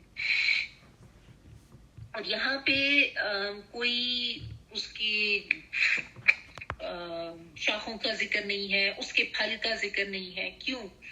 کیونکہ اعمال جو ہیں اس کی اگر جیسا شاخوں سے شجرہ طیبہ, کلمہ طیبہ والی جو مثال ہم نے پڑھی ہے, تو ایسے جو بے بنیاد اعمال ہوں گے وہ تو جیسا اللہ تعالیٰ نے پہلے ہمیں ایکسپلین کیا کہ جیسے راکھ ہے اور اس کے اوپر تیز ہوا چل پڑے تو کیا ہوگا, وہ سب ادھر ادھر بکھر جائے گی, غائب ہو جائیں گے. تو ایسے اعمال کی تو کوئی حیثیت ہے ہی نہیں نا, تو اس لیے ذکر ہی نہیں کیا. اور پھر اس کا پھل بھی کوئی نہیں ہوتا, اس کا بھی ذکر کوئی اللہ تعالیٰ نے یہاں پہ کیا ہی نہیں ہے, کیونکہ اللہ کی رضا کے لیے تو اعمال کیے ہی نہیں گئے تھے نا, تو بے ثمر بے فائدہ اعمال ہے. اور شرک کی کوئی حقیقت ہی نہیں ہے, اس کی تو کوئی بنیاد ہے ہی نہیں, جبکہ توحید کے تو بے پناہ دلائل ہیں, ہمیں مل جاتے ہیں اس کائنات میں بھی اور اللہ کی اس کتاب میں بھی, جبکہ شرک کی تائید کرنے والی تو کوئی ہمیں مثال بھی نہیں ملتی. تو وہ بھی ظاہر ہے ایک بالکل بے بنیاد عقیدہ ہے اور وہ ختم ہونے والا ہے. تو یہ اللہ تعالیٰ نے یہاں پہ دو مثالیں دے کے ہمیں سمجھایا ہے. اب ہمارے لیے یہ ہے کہ ہم اپنے ایمان اور اپنے عقیدے کو بھی چیک کر لیں, ٹھیک ہے, اور ساتھ ساتھ ہم اپنا کمپیریزن بھی کر لیں. کیونکہ دیکھیں نا, اگر جڑ کمزور ہوگی تو درخت سوکھ جائے گا, درخت کو استحکام نہیں ہوگا, وہ ختم ہو جائے گا. ٹھیک ہے نا. اب کوئی ایسا مومن بھی ہوگا نا جس نے بس کلمہ پڑھا ہوا ہے بچپن میں, اس کے بعد وہ اس کو بھول گیا ہوا ہے, تو نہ تو اس کے اعمال کو کوئی ثبات ہے, نہ اس کے ایمان کو کوئی استحکام ہے, اور نہ اس کا کوئی فائدہ اس کو ہوگا. دنیا میں تو چلو وہ فائدہ اٹھا بھی لے گا, آخرت میں کوئی فائدہ نہیں. وہ ایسا ہی ہے جیسے وہ ایک کمزور سا درخت اکھاڑ کے پھینک دیا جائے, یا جیسے حبام منصورہ یا کرامات دن والی جو ہم نے بات ابھی ریسنٹلی پڑھی ہے, کہ راکھ کی طرح سب اعمال اڑ جائیں گے, ختم ہو جائیں گے. تو اب اگر جو ایمان لے آیا نا, تو ایک مومن کے لیے ضروری ہے کہ اپنے اوپر نظر کرے, اپنا ایک صحیح نیت سے نا, سچی نیت سے اور سچے دل کے ساتھ اپنے انالیسس کرے کہ ایمان کا دعویٰ تو میرا ہے, لیکن میں روحانی طور پر, اخلاقی طور پر, عملی طور پر گرو کتنا کر رہی ہوں. یعنی کیا میرا معاملہ صرف اتنا ہے کہ میں قرآن تو پڑھ لیتی ہوں, کلاسز بھی اٹینڈ کر لیتی ہوں, لیکن میرے عمل میں تو کوئی تبدیلی نہیں آ رہی, میری سوچ میں تو تبدیلی نہیں آ رہی. تو پھر تو اس کا مطلب یہ کہ وہ ایمان کی مضبوطی نہیں ہے, تو وہ درخت گرو نہیں کر رہا نا. جڑ مضبوط نہیں ہوگی تو درخت اس سے گرو نہیں کرے گا. ٹھیک ہے. تو محض علم حاصل کر لینا کافی نہیں ہے, جب تک کہ ہم اس کو اپنے اوپر اپلائی نہیں کریں گے, جب تک ہم اپنے انالیسز نہیں کریں گے. ٹھیک ہے نا. اور اس قرآن سے ظاہر ہے بہترین کلمہ اللہ کی بات, اللہ نے جو کچھ اس قرآن میں ہمیں بتایا ہے, اس سے اگر ہم جڑے رہیں گے تو وہ شجر, وہ درخت جو ہے وہ سرسبز رہے گا, وہ گرو بھی کرتا رہے گا, وہ پھلتا پھولتا بھی رہے گا. اگر اس کو چھوڑ دیں گے تو پھر وہ درخت سوکھ جائے گا, پھر زندگی بھی ویران ہے, پھر انسان پریشان ہے, پھر ڈپریشنز بھی ہیں, پھر فرسٹریشنز بھی ہیں, اور زندگی میں چاہے پھر بھلے مال و دولت بھی ہو اور سب آسائشیں بھی ہو, پھر وہ اندر کا سکون نہیں آتا. ٹھیک ہے نا. تو جب اللہ تعالیٰ نے مومن بنایا ہے یا ایمان دیا ہے نا, تو اس ایمان کی, جیسا پودوں کی پروننگ ضروری ہوتی ہے نا, اس ایمان کو بھی تجدید کی بھی ضرورت ہوتی ہے. یعنی اس درخت کو بھی پانی دیے جانے کی ضرورت ہوتی ہے, اور اس کی جڑوں کو اور اس کی بنیاد کو مضبوط کرنے کی ضرورت ہوتی ہے, جو کہ اس قرآن سے ہی ہو سکتی ہے. یعنی وہ جو سیراب کرنا ایک ہوتا ہے نا، جب آپ اس قرآن سے صحیح طریقے سے اپنا تعلق مضبوط کرتے ہیں نا، ایسا تعلق جو پھر ٹوٹنے والا نہ ہو چھوٹی چھوٹی باتوں پہ کہ اچھا آج یہ ہو گیا تو میں چھوڑ دیتی ہوں، آج وہ ہو گیا تو میں نہیں پڑھتی، نہیں.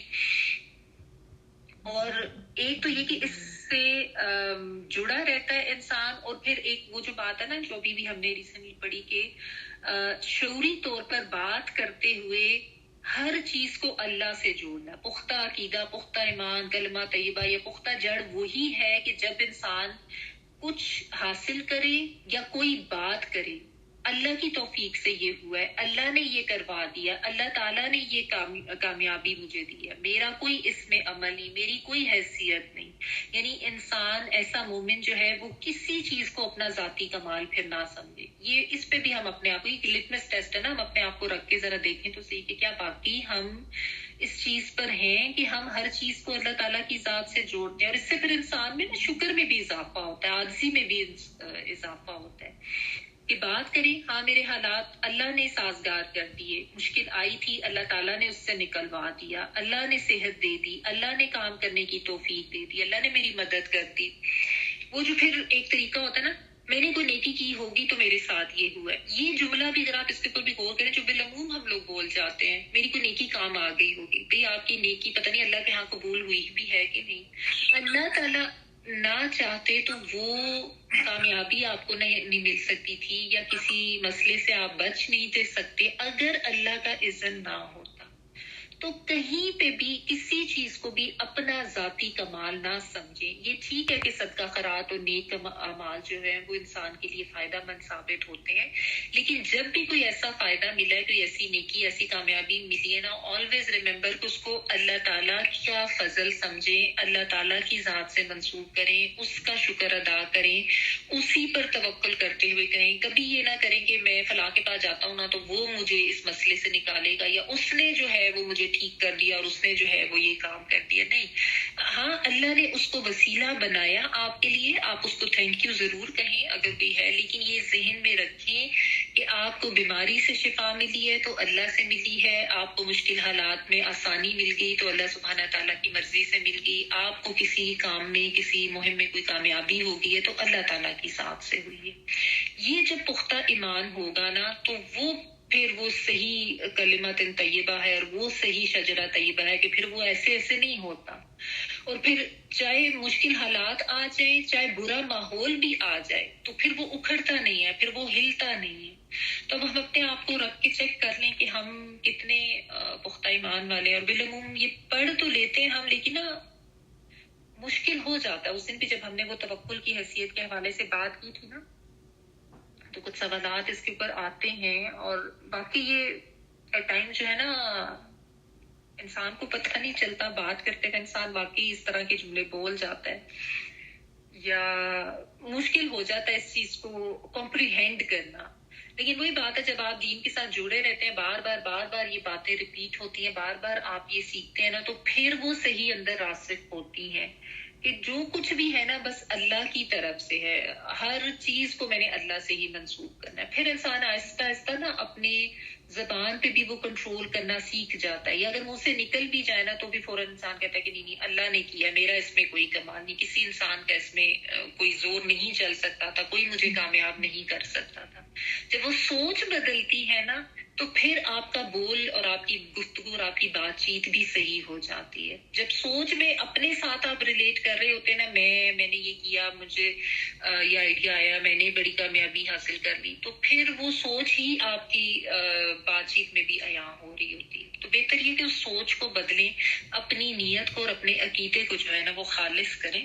انسان میں عاجزی بھی آتی ہے، اس میں شکر بھی آتا ہے، اور پھر صحیح جو ہے نا نیت کے ساتھ انسان کام بھی کرتا ہے. ٹائم اب آپ کا ہو گیا، میں نے اگلی آیت کروانی تھی، لیکن اگلی آیت بھی بہت ڈیٹیل طلب اور امپورٹنٹ ہے. انشاءاللہ اللہ کے اذن سے، اللہ کے حکم سے انشاءاللہ اس کو ہم نیکسٹ ویک کریں گے.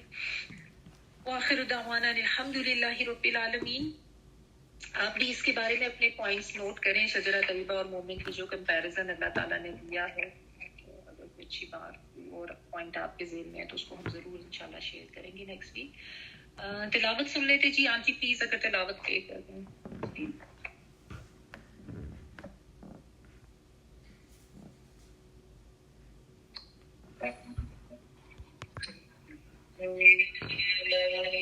من الصالحات جنات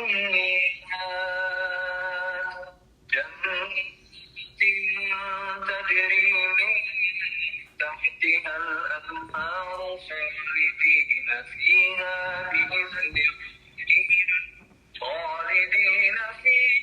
بإذن ربهم تحيتهم فيها سلام. ألم تر كيف ضرب الله مثلا كلمة طيبة كشجرة طيبة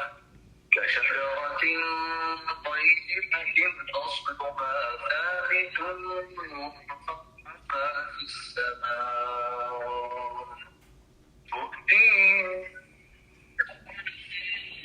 حين بإذن ربها ويضرب الله الأمثال للناس لعلهم يتذكرون. ومثل كلمة خبيثة كشجرة خبيثة اجتثت من فوق الأرض ما لها من قرار.